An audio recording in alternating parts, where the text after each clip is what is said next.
Si tienes una noticia que compartir, si tienes una producción que quieras mostrar o si tienes algún comentario, escríbenos al WhatsApp 967-786080 y sé parte de Barrio TV.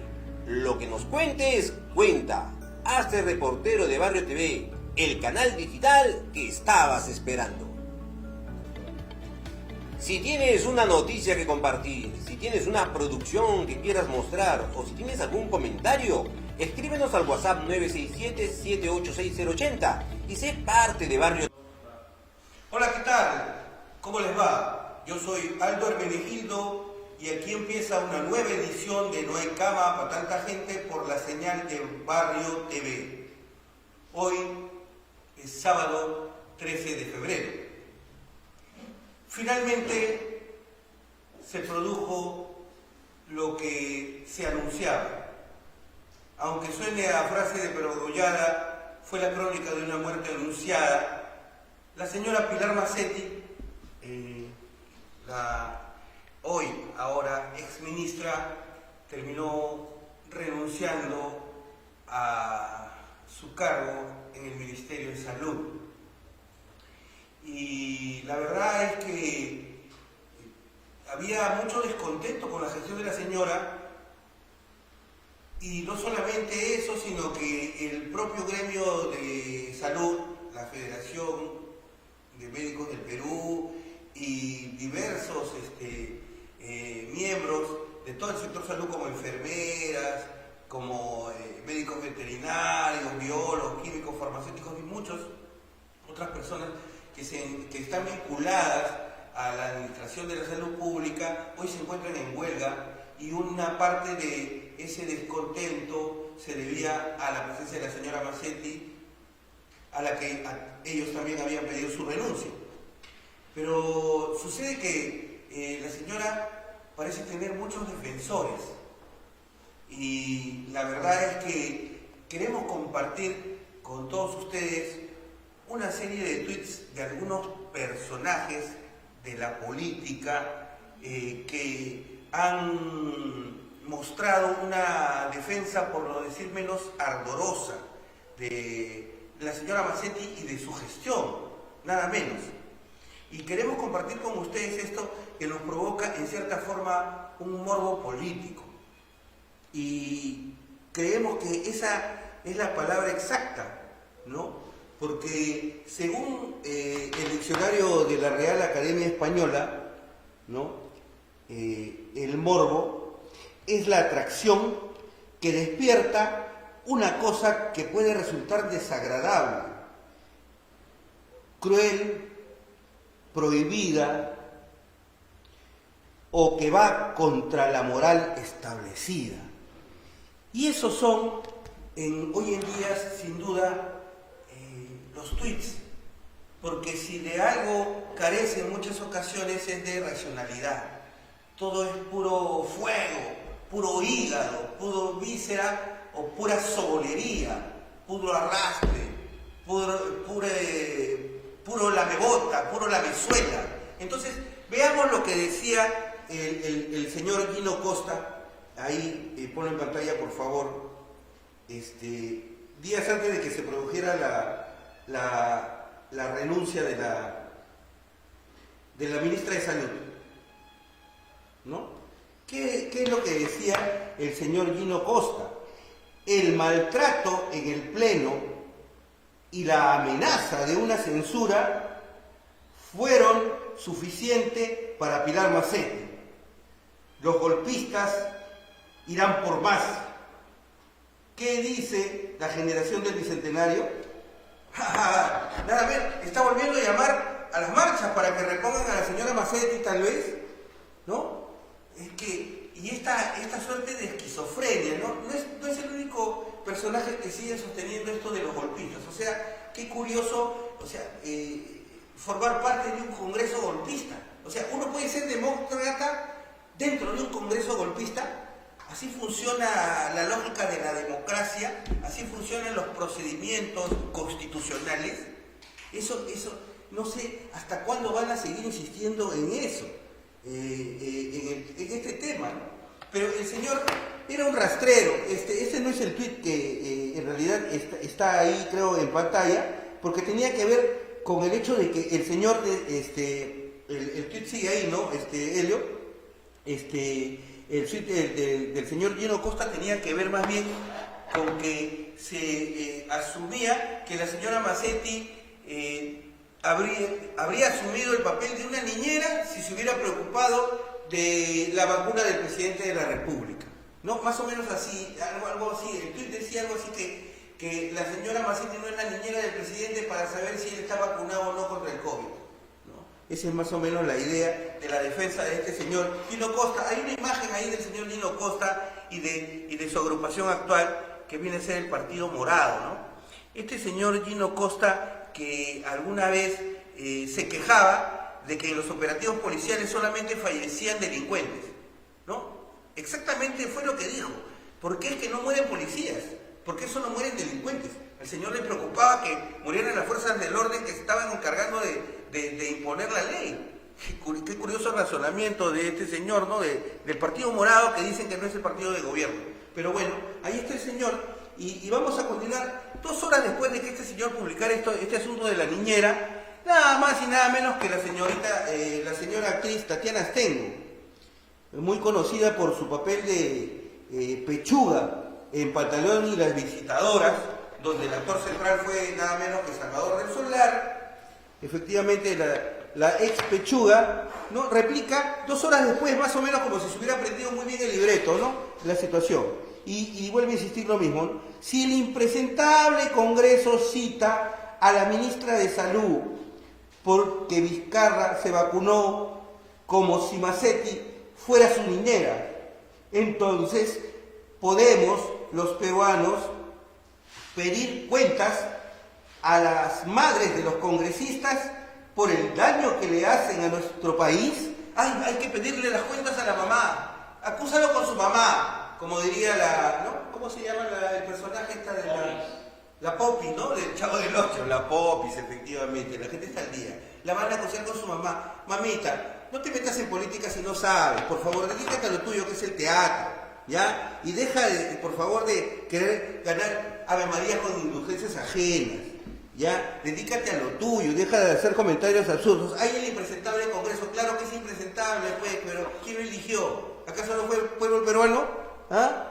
Que promovido por Vizcarra. A ver, pon el otro tuit. Este es otro interesante porque este señor, Alberto de Belaúnde, ¿no? El chochera de Gino Costa, del mismo Partido Morado. ¿Qué es lo que dice este señor? Muy salamero, ¿no?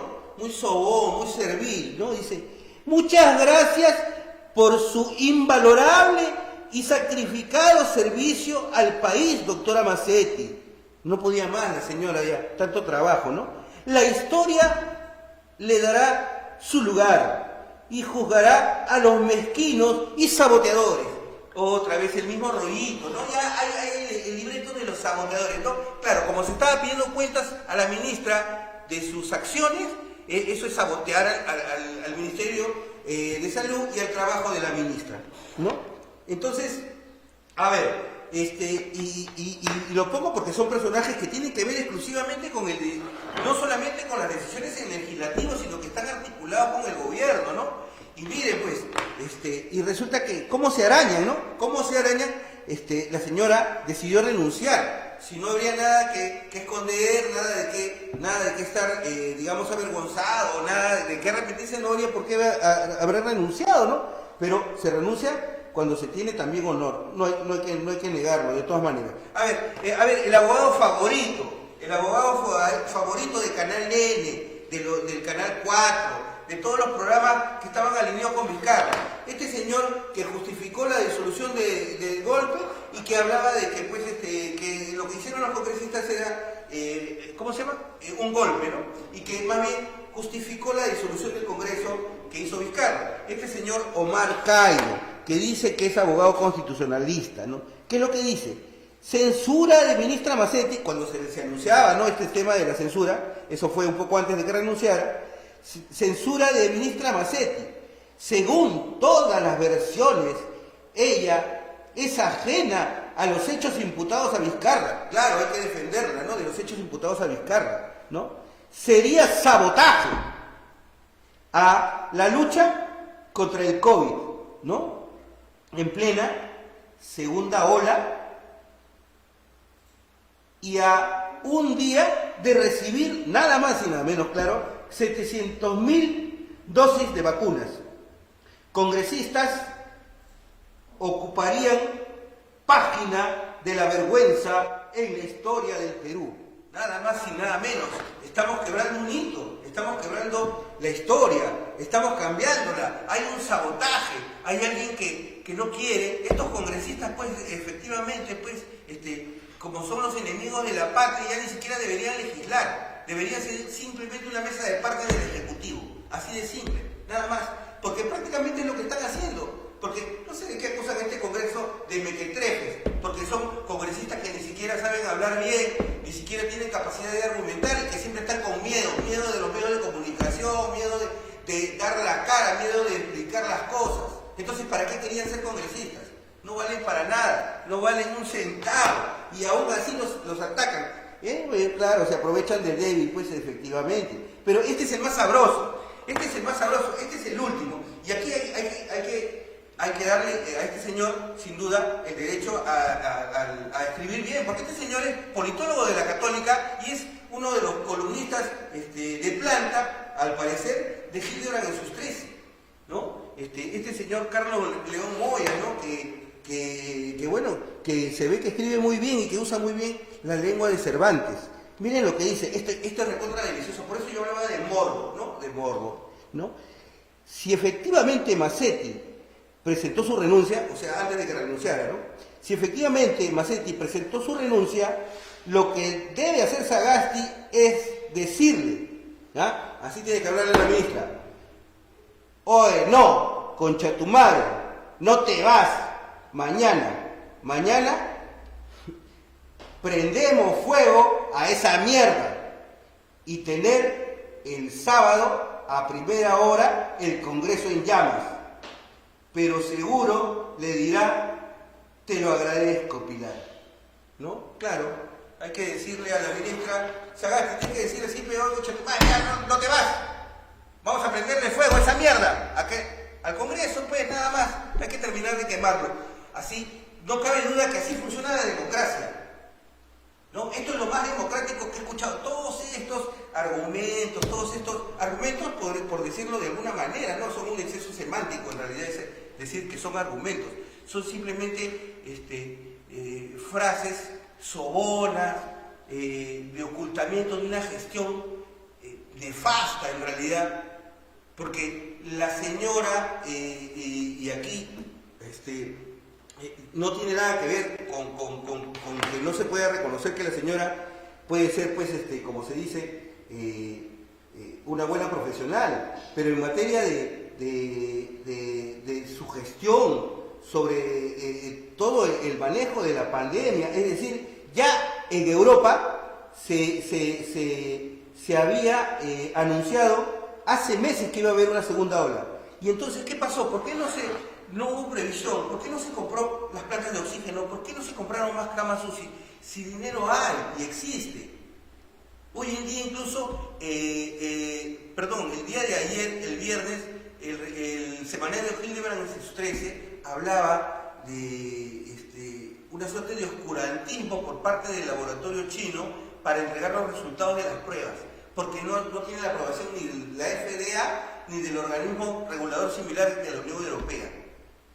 Es decir, que estamos usando una vacuna de la cual no sabemos cuáles son los resultados, ¿no es cierto? Pero, ¿qué resulta? Hay que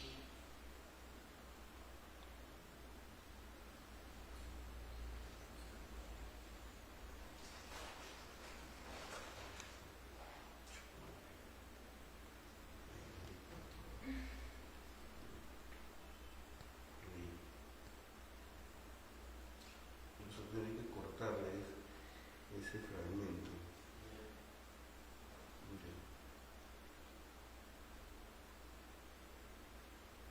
Ya terminamos con eso, ¿no? Bueno, ¿y qué resulta? Ya, retomamos, ¿no?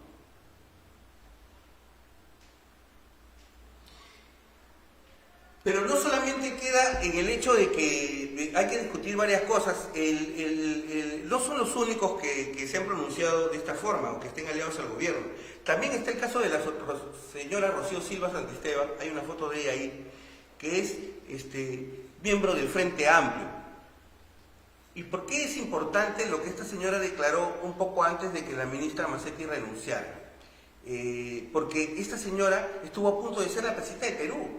Hay que recordar que inicialmente se la nombró a ella como la presidenta del Congreso, que no llegó, candidata a la presidencia del Congreso y no llegó a obtener los votos, pero estuvo a punto de serlo. Y es curioso porque esta señora es una conocida académica que dicta cursos ligados justamente a temas de género, pero que es una persona que era muy respetada en el mundo de las ciencias sociales y que lamentablemente en su papel como parlamentaria deja mucho que desear, porque más allá de que ella muestre una suerte de sectarismo en sus opiniones disfrazadas de interés nacional, lo único que ha hecho es justificar, por ejemplo, al gobierno anterior, al gobierno del señor Vizcarra, de justificar incluso su permanencia en el poder y ahora de justificar al actual gobierno. Entonces no sabemos en realidad si la señora es miembro del Frente Amplio, miembro del Partido Morado, tiene algún vínculo o alguna articulación o algún interés en común. Entonces, la señora Rocío Silva Santisteban, hay una declaración de ella de la República ahí, ¿no es cierto?, que ha declarado que citar a la ministra Macetti al Congreso sería hacerle juego a los vacadores, ¿no? Y en realidad es una cosa bastante curiosa cómo esta señora, la congresista Silva Santisteban, que es una persona de izquierda, y no digamos de izquierda radical, pero tampoco es de una izquierda moderada, es una izquierda pues entre comillas, ¿no? Que no puede conciliar o no puede ver alguna relación con ningún grupo que ella considere de derecha o, en este caso, el cuco del fujimorismo. Pero lo más curioso es que coincida con una señora, ahí está la imagen de Rosa María Palacios, porque ambas sostienen el mismo argumento, es decir, una habla de los vacadores y la otra de los golpistas. O ella misma también habla de los golpistas y de los vacadores, pero yo me pregunto, ¿la señora Rocío Silva Santisteban no estará sufriendo de alguna suerte de esquizofrenia política? Porque ¿cómo se puede convivir con golpistas? ¿Cómo se puede votar con golpistas? Porque hay que votar por ciertas normas, hay que votar por ciertos decretos, hay que votar en las legislaturas, por determinado proyecto, pero en ese momento dejan de ser golpistas. Entonces, ¿cómo unos golpistas pueden tener un mandato que sea constitucional, legal, democrático? Porque un golpe de Estado, ¿cómo se legitimó? ¿Cómo se reformuló ese golpe? Hasta ahora no entiendo. O sea, ¿cómo es eso de los vacadores? ¿Cómo la señora puede votar con ellos, irse a almorzar con ellos, irse a convivir con ellos, pero luego decir, no, los señores son así o así, y que ellos son los vacadores, hay que seguirle el juego, por lo tanto no hay que pedir cuentas a la ministra de Salud? Y no solamente no hay que pedir cuentas a la ministra de Salud, no hay que pedir cuentas a nadie, porque como estamos en pandemia, entonces nadie debe rendir cuentas. Eso que los americanos llaman accountability no se puede dar, ¿no? Por eso que aquí hay varias discusiones.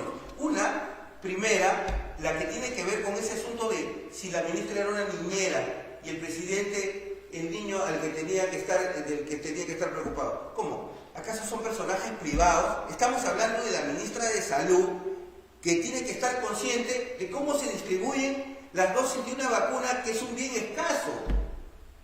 ¿Cómo la señora, que es la primera autoridad de salud del país, no debía saber o no debía estar enterada? No solamente que el señor Vizcarra se haya vacunado, ¿no? Ahí está la foto de Vizcarra, ahí, ponla, y además se haya vacunado con lo de esta vacuna de Sinopharma y haya vacunado a su esposa, sino que se dice en un secreto a voces, pero que parecen que hay muchos elementos y muchas evidencias, porque hay muchos testigos, que no son los únicos, que hay una lista de privilegiados. Entonces, el país tiene derecho a saber. ¿Por qué? Porque es un hecho público, porque es un tema de transparencia, es un tema de democracia, y al Parlamento le corresponde fiscalizar la gestión de los ministros.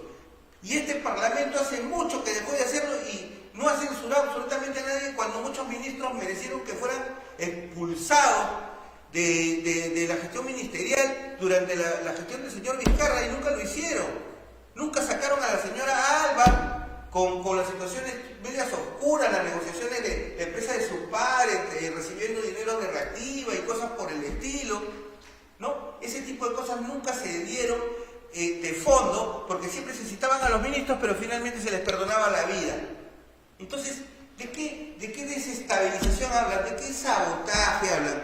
¿De qué cuento? ¿De qué ficción? ¿De qué ciudad gótica ha salido toda esta sarta de opinantes o de aplaudidores de algo que en realidad no beneficia para nada al país y que es un tema público? Porque el otro tema justamente es el que nosotros decíamos, hay que separar lo público de lo privado.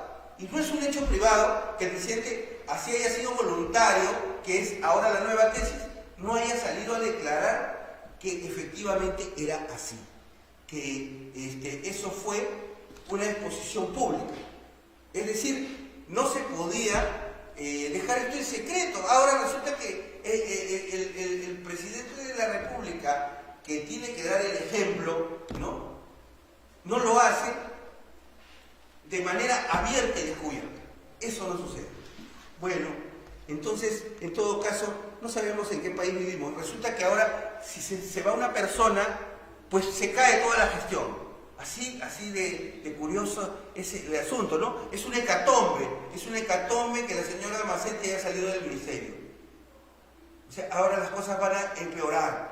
Va a empeorar la gran campaña de vacunación. Como hay millones de vacunas para distribuir y se va a vacunar a todos los ciudadanos que se deben vacunar, seguramente pues, la señora hará mucha falta. Pero hace mucho tiempo, y queremos recordarlo, el gremio de salud en general, muchos sindicatos del sector salud estaban en contra de la señora Macetti, pidieron su renuncia, ya se ha efectuado. Más adelante vamos a volver con una entrevista al doctor Godofredo Talavera, presidente de la Federación Médica del Perú. Mientras tanto, vamos a hacer una breve pausa y ya volvemos, por favor, no se muevan. ¡Afuera! ¡Para la calle! ¡Afuera! ¡Para la calle! ¡Afuera! ¡Para la calle! ¡Afuera!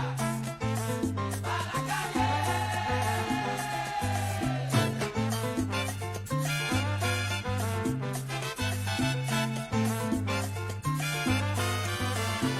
Willy Rosario Sorqueta.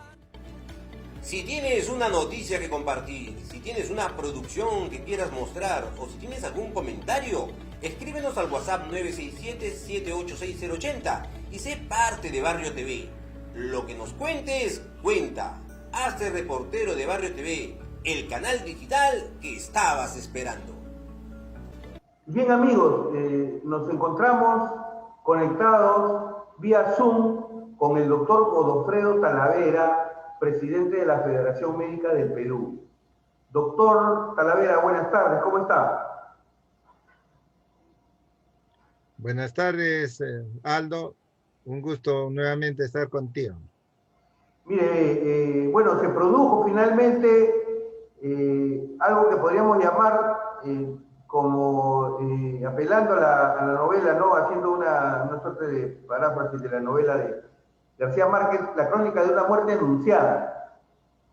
Finalmente la doctora Macetti renunció.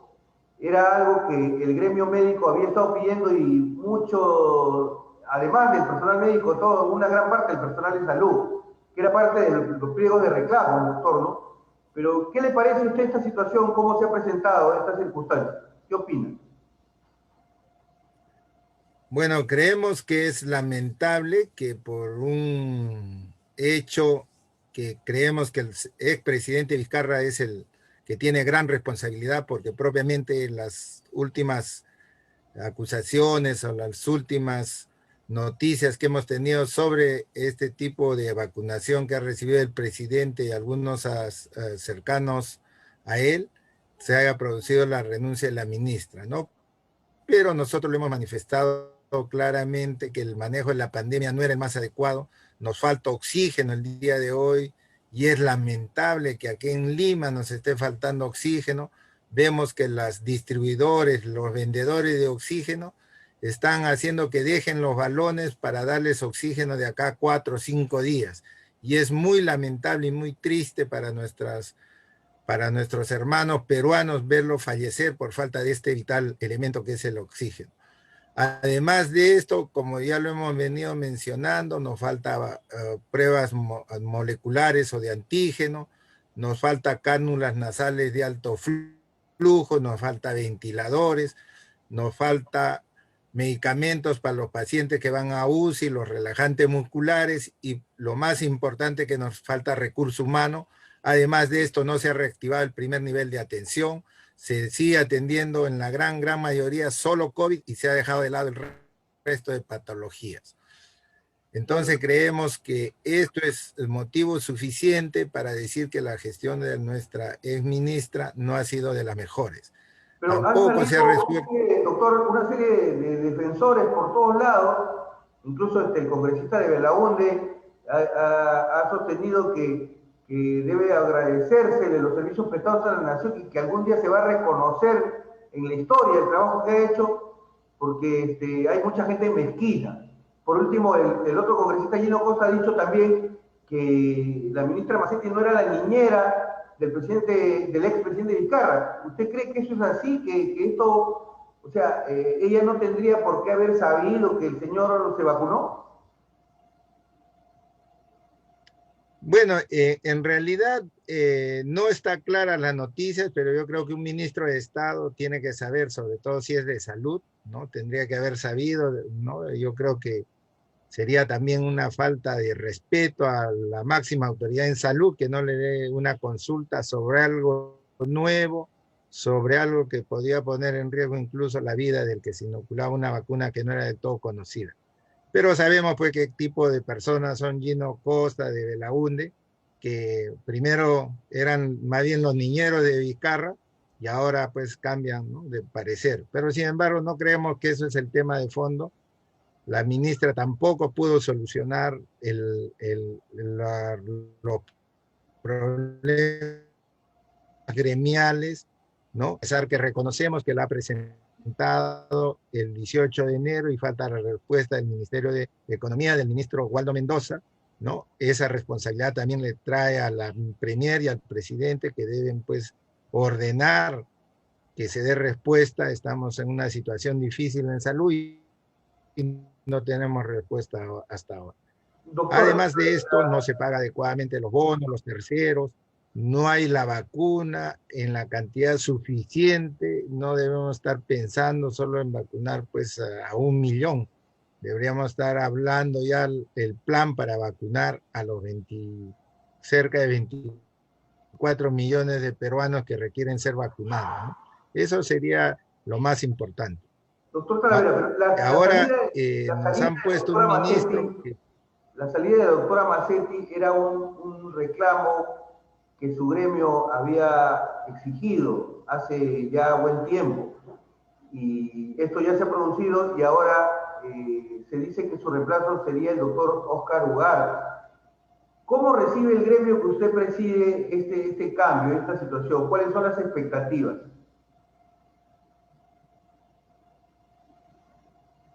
Bueno, en realidad el doctor Ugarte, él ha ejercido ya el cargo de ministro, ha sido viceministro, ha sido jefe institucional del Instituto de Gestión de Servicios de Salud, el famoso IGES, por lo tanto él conoce el cargo. Sin embargo, cuando él ejerció la autoridad en el Ministerio de Salud, hubo mucho conflicto, estuvimos en huelgas permanentes, no se solucionaba en realidad lo que nosotros exigíamos, que se aumente el presupuesto, que era un compromiso del expresidente Humala. Sin embargo, no se dio como se había prometido, el 0,5% del PBI por año. Tuvimos pues que él también es responsable de la ley del oxígeno del 2010, publicada, que solamente se autorizaba comercializar para la salud oxígeno con una pureza de más del 99%, cuando en otros países se hace más del 93%. No tuvimos muy buenas relaciones con el exministro cuando ejercía algún cargo, sin embargo, esperemos que ahora haya cambiado esto por el bien de los trabajadores, por el bien de la salud del país. Esperemos pues que cumpla con exigir el presupuesto que nos está haciendo falta para nuestro sector y cumpla con los compromisos pendientes con los gremios. Me refiero a la tercera y cuarta fase de la escala salarial, pago puntual de bonos, de sueldos a los terceros, pago de horas complementarias que se debe más de 6 meses, 7 meses para ser exacto, que se haga un nuevo corte de nombramiento, que se haga un ascenso, cambio de grupo ocupacional, que no se despida a los CAS COVID, que no se les cambie su condición, ahora se les vuelve a terceros y se les paga como terceros y se les manda a las áreas COVID y eso no debe continuar. Y que para nuestros pacientes, pues que no tengamos por qué estar sufriendo por falta de oxígeno, por falta de camas, por falta de cánulas nasales de alto flujo, por falta de pruebas de antígeno o pruebas moleculares. Esperemos que todo esto cambie con la llegada del nuevo ministro. Lo que queríamos saber era, además, hasta donde teníamos entendido, había una huelga indefinida del personal de salud. ¿Esta huelga continúa? La huelga continúa, ¿no? Como te había mencionado con la ministra, no hemos llegado a una solución concreta de ningún punto hasta el momento. Ella ha presentado el proyecto de ley para el tercer tramo de la escala salarial el 18 de enero y eso lo reconocemos. Creemos que es un avance, pero no tenemos la respuesta del ministro de Economía y esa es la exigencia. Nosotros ahora que estamos pues en este confinamiento es que no estamos saliendo a protestar, pero el compromiso de los gremios es que apenas se reinicie la liberación del confinamiento, vamos a estar nuevamente en las calles porque en realidad no hemos solucionado nada de los puntos pendientes.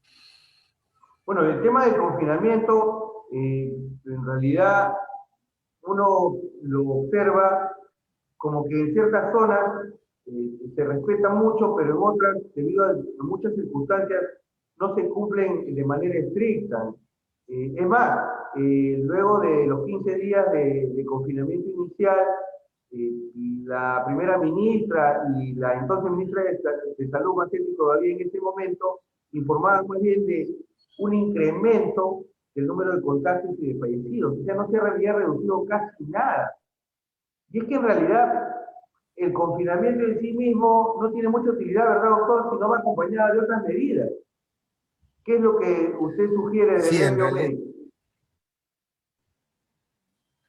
En realidad nosotros estamos exigiendo para que haya pues obediencia a esto. Primero se debió dar el bono de estos 600 soles a 4.2 millones de peruanos, de hogares de peruanos, en los últimos días de enero o el 1 o 2 de febrero, ¿no? Dicen que se va a empezar a entregar recién desde el 17 y eso pues hace que la gente salga para poder conseguir algo para poder alimentarse. Se debió reforzar los comedores populares, se debió reforzar las famosas ollas comunes, ¿no? De proveerles de víveres y ver pues que la gente obedezca. Y también vemos con mucha pena cómo siguen haciendo las famosas fiestas, reuniones, fiesta COVID, festejo de matrimonio, de cumpleaños, con artistas conocidos, desconocidos, y eso no puede continuar. Mesa Redonda y el Mercado Central, que son pues acá en Lima, donde hay más congregación de ambulantes, propiamente no ha variado, sigue igual, y eso pues es muy preocupante. El transporte tampoco respeta las normas, se sigue viendo aglomeración, suben con mascarilla y protector facial, una vez que están adentro se quitan el protector y la mascarilla, no se respeta pues el distanciamiento como debe ser en muchos lugares, ¿no? Y sin embargo, pues vemos propiamente que el tráfico no disminuye en la Panamericana Norte, creo que más bien ha aumentado, ¿no? En la Panamericana Sur ahí sí se ve un poco de disminución. Entonces, no se cumple, pues por eso es que estamos en una situación tan difícil. Pero además, una curva de una enfermedad como el COVID-19, para que pueda aplanarse, a veces demora pues no 2 semanas, no 6, 8 semanas. Así Entonces que los resultados probablemente recién esto lo que estaríamos se viendo ha de acá a 2 ampliado se semanas. va a seguir ampliando, ¿no? Hasta el 28 de febrero, la gente dice la misma estrategia de Vizcarra. Cada 15 días, 15 días más, 15 días más. Sí, lo más seguro es que se necesite, ¿no? Por lo menos 2 a 4 semanas más, ¿no? Pero esto de focalizar las provincias también creo que es positivo. No se cierra toda la región, se cierra algunas provincias. Aquí en Lima sí estamos pasándola muy difícil con hospitales emblemáticos sin oxígeno, sin camas UCI, esperan en lista de espera 20, 30 pacientes. Ya no hablamos de pacientes mayores de 70 años, 60 años, 30 años, 34 años, 28 años, 40 años. Entonces, gente muy joven que está siendo afectada y lamentablemente pues no tenemos disponibles ventiladores y en algunos lugares ya está faltando también el recurso humano. Aquí en Lima, ¿no? Porque en regiones sabemos pues que la gran mayoría no tiene especialistas, no tiene cómo atender adecuadamente a los pacientes que van a ventilación mecánica. Muy bien, doctor Calavera. Le agradecemos mucho su participación en el programa y esperamos volver a conversar con usted en un momento más feliz para la salud pública. Gracias, Aldo. Solamente no dirigirme al nuevo ministro, que ojalá esperemos que haya cambiado su actitud frente a los trabajadores y que sea pues el impulsor de que se dé mayor presupuesto al sector salud, ¿no? Y a los hermanos peruanos que sigamos cuidándonos, que no salgamos solamente para lo estrictamente necesario y salgamos con protector facial, con mascarilla, mantengamos el 1,5 metros a 2 metros de distanciamiento y lavado de manos permanente. Y a nuestro presidente que dé una mirada a la salud y que pronto llegue la cantidad de vacunas que requerimos todos los peruanos, es decir, cerca de los 48 millones. Gracias, Saldo. Eso esperamos también, doctor. Muchas gracias. ¡Afuera! ¡Para la calle! ¡Afuera! ¡Para la calle! ¡Afuera! ¡Para la calle! ¡Afuera! ¡Para la calle!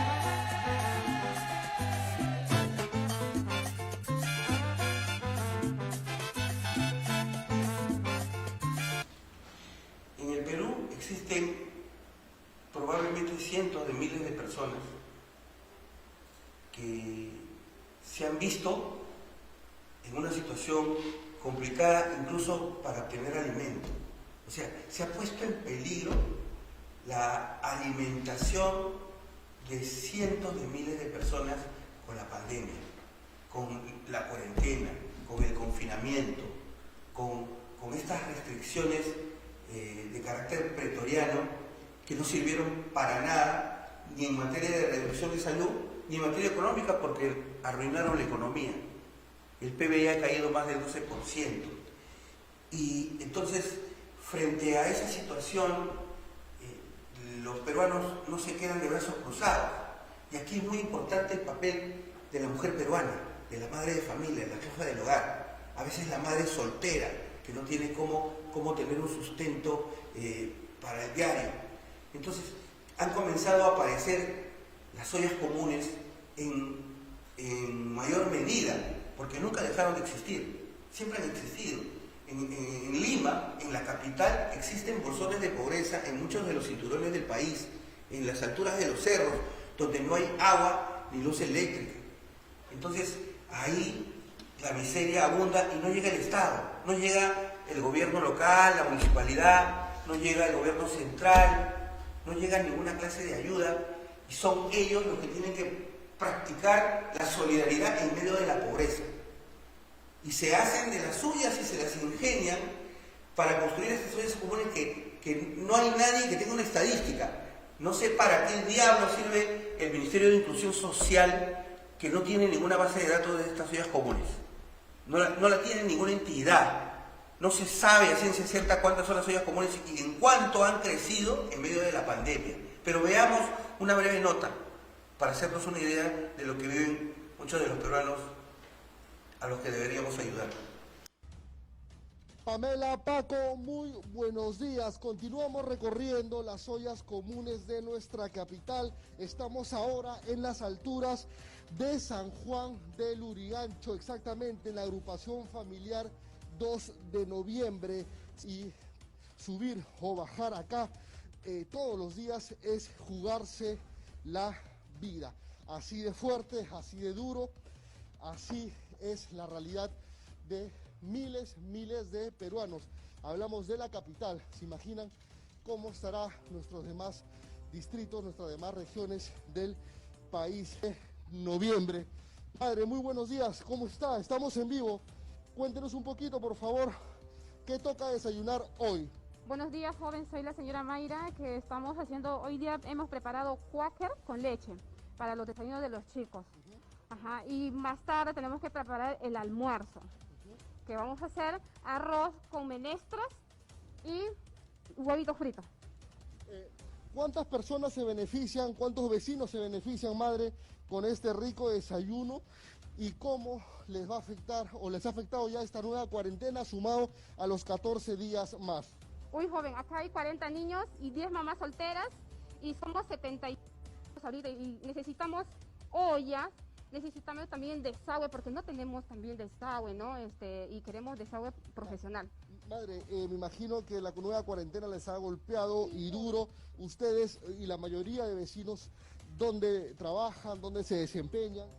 Sí, joven, incluso eso, los papás de acá son costureros, bueno, trabajaban en Gamarra, ¿no es cierto? Y ahorita que Gamarra está cerrado, no hay trabajo, joven. Y ahorita, ¿de dónde van a comer los niños? ¿Ah? Incluso yo también trabajaba en Luna Pizarro, también se cerró la tienda, entonces no tengo trabajo. Y yo tengo 6 niños. La Municipalidad de San Juan del Lurigancho los ha visitado, se ha pronunciado. El año pasado, por ejemplo, les ha traído las canastas, les ha llegado a ustedes el bono. Nada, joven, no conocemos al alcalde, joven, no lo conocemos. En verdad te juro que no lo conocemos, ni tampoco hemos tenido canastas. Ajá, eso sí los digo, no hemos tenido canastas, joven. Esta es una situación, Paco, Pamela, compleja que nos cuenta la vecina aquí de la agrupación familiar 2 de noviembre. Miren, tratan de cortar maderita, cartones, tripley, ¿no? Y todo objeto, ¿no?, que pueda ayudar a hacer fuego y así cocinar. Están cocinando en una canchita de fútbol porque tampoco tiene... Bueno, y quienes conocen San Juan del Lurigancho, dicho sea de paso, hay unos teléfonos ahí en el reportaje y sería bueno que uno de ustedes pudiera dar alguna ayuda ahí. Quienes viven en San Juan del Lurigancho nos dicen que aún así, en medio de esta suerte de precariedad que se ve, eso todavía no es lo más empobrecido, lo más extrema pobreza. Nos dicen que hay zonas donde las cocinas no tienen esos lujos ni ese tipo de ollas. De alguna manera este comedor todavía es dentro de la pobreza. Sería, si habláramos de niveles, un comedor pituco. Pero bueno, la realidad es que el bono no llega ni va a llegar a estas personas. ¿Qué sucede mientras tanto? Se quejan, por ejemplo, del alcalde, señor Ale González, a ver si se acuerda de los pobres, pues a ver si hace algo y se deja de tanta tontería con el avioncito, pues, ¿no? Ya, mucho avión, pues, mucho vuelo. Se necesita que aterrice, señor González. Mire a la gente cómo se muere de hambre, cómo tiene que padecer para comer, para llevar las cosas. No tienen agua, no tienen desagüe, no tienen luz eléctrica. Es increíble, ¿no? Vivimos en la capital, esto no es una zona rural, no es el interior del país.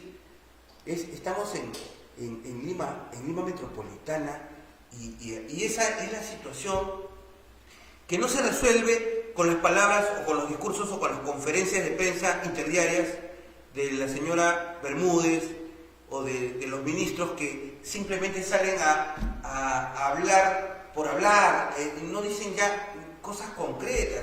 Antes Vizcarra nos deleitaba o nos entretenía con cifras y números que también eran irreales, por supuesto, como las compras de las tablets o como la llegada de las vacunas, ¿no? Pero ahora estos señores ni siquiera muestran cifras más contundentes, son simplemente juegos de lenguaje, ¿no? Una suerte de monólogos de las tinieblas, de alguna manera, de las tinieblas en las que vivimos en plena pandemia, porque el confinamiento no termina de ser una solución correcta, porque no está acompañada de otros elementos adicionales, y entonces la gente adicionalmente se da cuenta y lo sabe. Entonces, lo que hay que hacer es atender a este sector, que los candidatos hablen hoy de qué van a hacer con esta situación, de la pobreza que se ha incrementado, de cómo van a combatir esta situación en el corto plazo, el plan de 100 días de emergencia, porque obviamente cuando el próximo presidente reciba, el gobierno lo va a recibir en un estado catastrófico. Si ya los sectores de salud están pidiendo que se declare en desastre nacional, porque los fallecidos por el coronavirus han aumentado y comienzan a aumentar con mucho mayor ferocidad y mucho mayor intensidad que la vez anterior. Entonces esto nos debe preocupar, porque en manos de quienes estamos, por favor, en manos de quienes nos hemos puesto, por favor. Ahora que hablaba ese señor Gino Costa, al que algunos llaman la garrapata, ¿no? Y llamaba a los jóvenes del Bicentenario. A los jóvenes hay que decirle que a ese señor es al que deben llevar a la hoguera y quemarlo de una vez, ¿no? Porque ese es un indeseable que no contribuye a nadie, es un parásito más del Estado, como muchos políticos que dicen que no son políticos tradicionales, pero que viven todo el tiempo del Estado, viven de la mamadera del Estado. Así que ya volvemos con la entrevista al doctor Godofredo Talavera para enterarnos de cuáles son sus impresiones acerca de la renuncia de la ministra Massetti y cuál es la situación del sector salud en este momento. No se vayan, ya volvemos. Si tienes una noticia que compartir, si tienes una producción que quieras mostrar o si tienes algún comentario, escríbenos al WhatsApp 967-786-080 y sé parte de Barrio TV. Lo que nos cuentes, cuenta. Hazte reportero de Barrio TV, el canal digital que estabas esperando. ¡Afuera! ¡Para la calle! ¡Afuera! ¡Para la calle! ¡Afuera! ¡Para la calle! ¡Afuera! ¡Para la calle!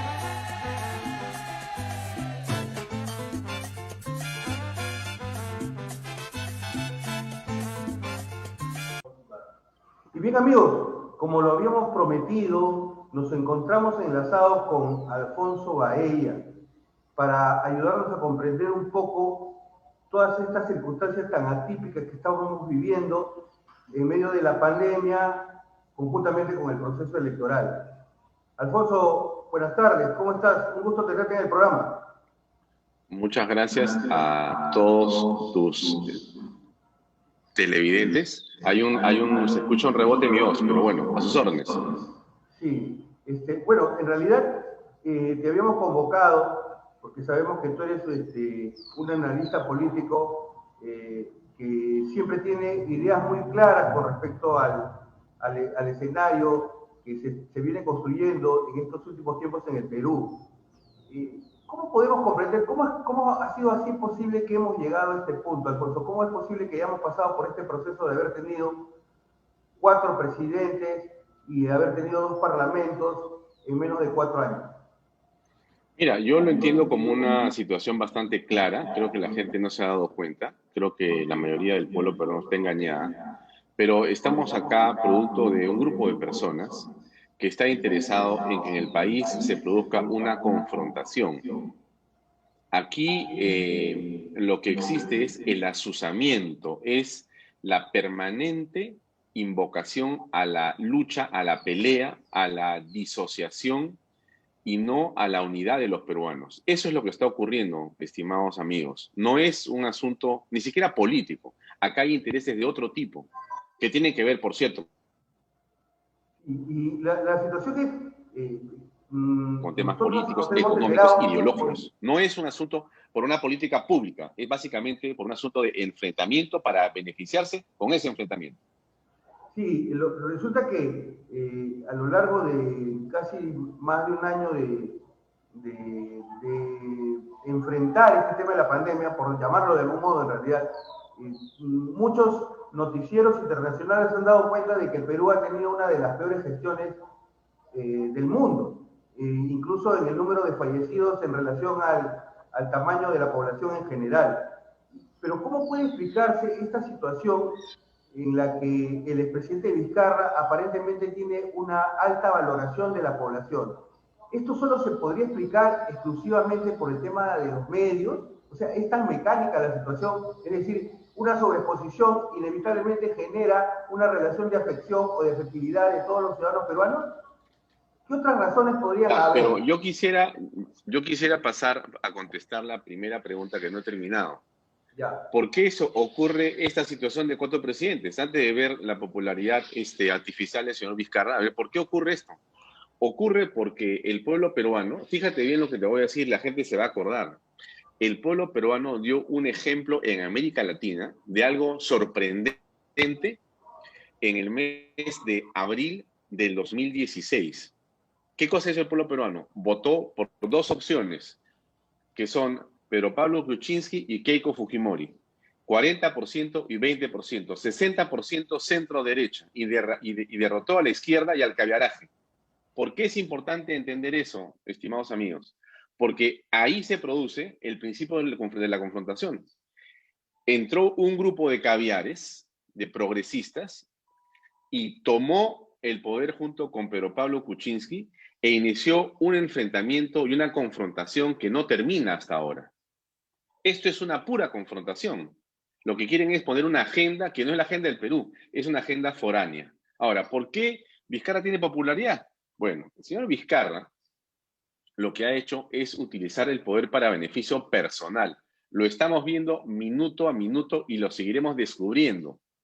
El señor Vizcarra es una persona que de político, no sé cómo definirlo exactamente, pero es un individuo del que hay que tener mucho cuidado todavía, porque toda esta situación en la que él ha obtenido beneficios personales de todo tipo ha sido producto de un manejo oscuro del poder, Y la situación de si tengo o no tengo popularidad, mira, la popularidad, ¿cómo la medimos? Con las encuestas, ¿no es cierto? Bueno, pues entonces, si es así, imagínate, la encuesta no reemplaza a las instituciones públicas, no reemplaza a las votaciones, no reemplaza lo que tiene que ser, lo que mande una república, que son las elecciones. No se puede vivir con encuestocracia, no es el poder de la encuesta, porque si no, ¿en dónde estamos? Claro, pero hay algunos amigos moqueguanos que conocen a Vizcarra, me decían que en realidad no es un hombre de grandes ideas ni de grandes habilidades. Y sin embargo, da la impresión de que muchos que opinan en su contra, digámoslo así, por llamarlo de alguna manera, le otorgan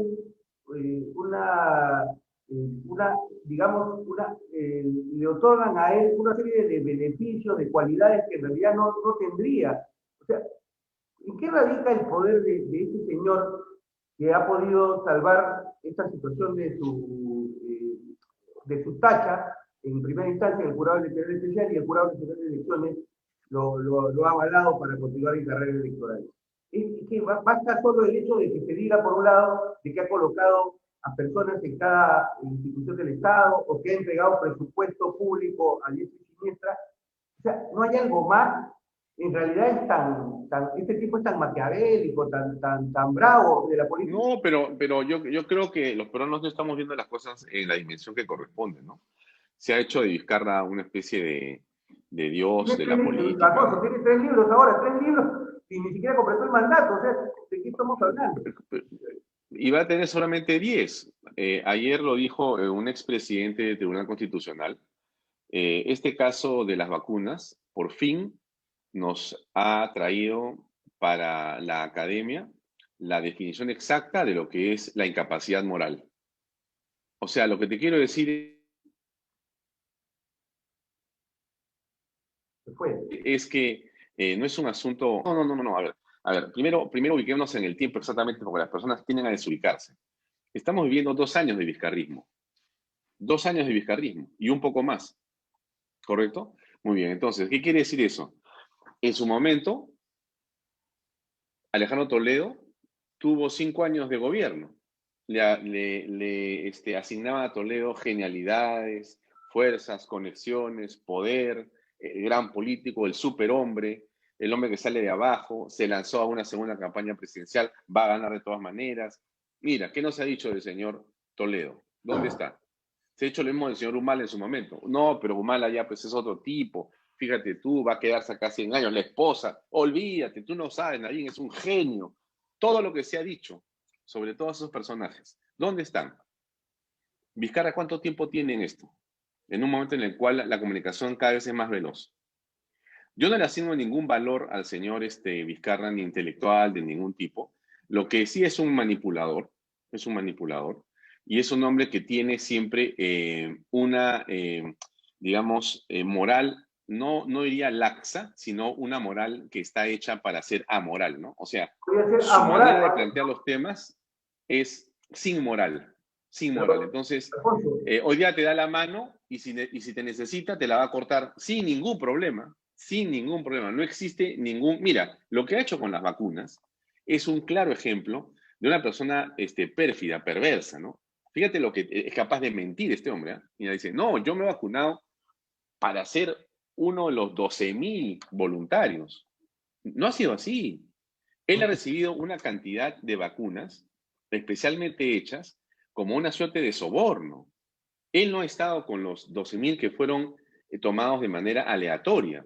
Él dijo yo y dije a mi mujer también, y nos pusimos los dos. Y hay, como tú sabes, y debes haber escuchado, porque por eso están los periodistas, hemos escuchado versiones con nombres y apellidos de personas que han estado en esa lista VIP. Hay una lista VIP de vacunados.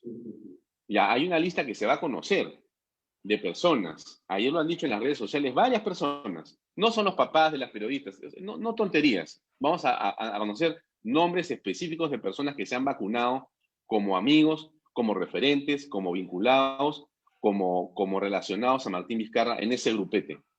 Esa lista VIP, vamos a conocerla. Una persona que es capaz de hacer eso, estimados amigos, que es capaz de gestionar el poder, de no comprar oxígeno, de no comprar camas, de no comprar pruebas moleculares y vacunarse para salvarse él y su grupito, ese hombre que es el genio de la política, es el hombre que hay que escribirle 20 libros para describirlo. pero, Alfonso, No sé. y tú que eres un conocedor, digamos, actuando un poco de abogado del diablo, nosotros podríamos decir pues, que la moral es una esfera distinta a la esfera de la política, y que no necesariamente tendrían que estar vinculadas o mezcladas, ¿no? Es decir, a veces... No, yo creo que va a depender.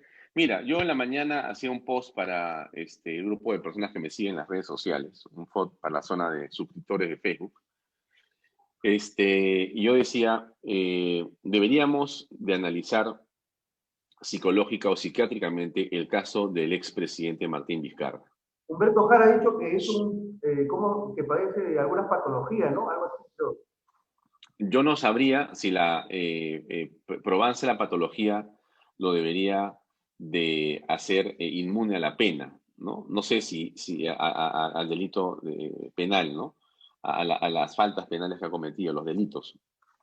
En todo caso, se tiene que investigar. Pero el punto está en que este señor, sería bueno conocer a su madre, a su padre, conocer cuál es la relación que ha tenido cuando ha nacido, cuando ha crecido, qué tipo de valores y referentes ha tenido en la vida. Porque fíjate, una persona así no es normal. No hemos visto una cosa así en el país, ¿eh? Una persona que te miente en la cara, con la frialdad que te miente. ¿no? Porque esto lo describe también el periodista Martín Rippel. Nosotros sabemos más bien que el padre no le ha ido mal económicamente, porque al menos como función pública fue alcalde, fue parlamentario, fue constituyente, es decir, recursos no deben haber faltado en su casa, ¿no?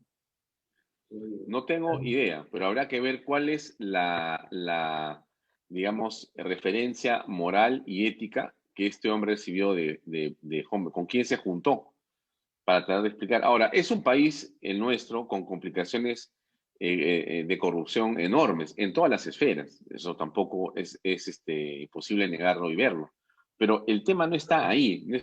Porque de alguna manera Vizcarra no cree en ese escenario de que no hayan partidos, de que está si somos un país corrupto. El tema está cargos. Él se mueve en medio de como Montesinos en algún momento, tal vez. Claro, pero Montesinos pues lo hacía sin factura, ¿no? Este señor lo hace con el dinero de todos los peruanos, con IGB, con contratos. No sé cuánto recibirá del Estado tu canal, seguramente muchos millones, pero y debe ser seguramente con información más veraz que los que leemos todos los días o que vemos en los periódicos. Solamente la campaña que está inmersa, la campaña electoral, los medios han recibido 70 millones de soles. 70 millones de soles. Para repetir spots de los partidos que están en campaña. 70 millones. Caramba. No pertenecemos al rubro de esos privilegiados. Pero justamente hablando ahora también de la campaña electoral, ¿tú crees, bueno, se han llevado a cabo las elecciones hace poco, hace un par de semanas en Ecuador, ¿no? Y no ha habido ningún problema, pero acá hay mucha gente que estaba hablando de que debían postergarse las elecciones, ¿no? ¿Qué opinas con respecto a este tema? No, yo creo que hay que ir a votar de todas maneras. Aquí no queda otro camino que el voto popular, que debería iniciar el proceso de salida de esta crisis. Yo creo que la crisis política, sanitaria, económica que tenemos los peruanos es una Pero crisis... la oferta electoral es muy pobre, Alfonso. O sea, Bueno, pero la votación tendrá, el pueblo peruano tendrá que ver la manera de resolver las cosas y de entrar y de cambiar esto. No hay otra forma. La oferta es la que hay. Veremos cómo se puede hacer. Por ejemplo, a ver. Pero ya hay visos de peligro, de peligrosidad con el JNE, con esos favorecimientos a Vizcarra otra vez, ¿no? Vizcarra es un campeón, está en todas. Bien, Alfonso, muy agradecido por tu participación. Esperamos que no sea A ti. Esperamos tenerte nuevamente en el programa. Muchas gracias. Con mucho gusto. A todos tus oyentes y seguidores, también un abrazo y que tengan un excelente día.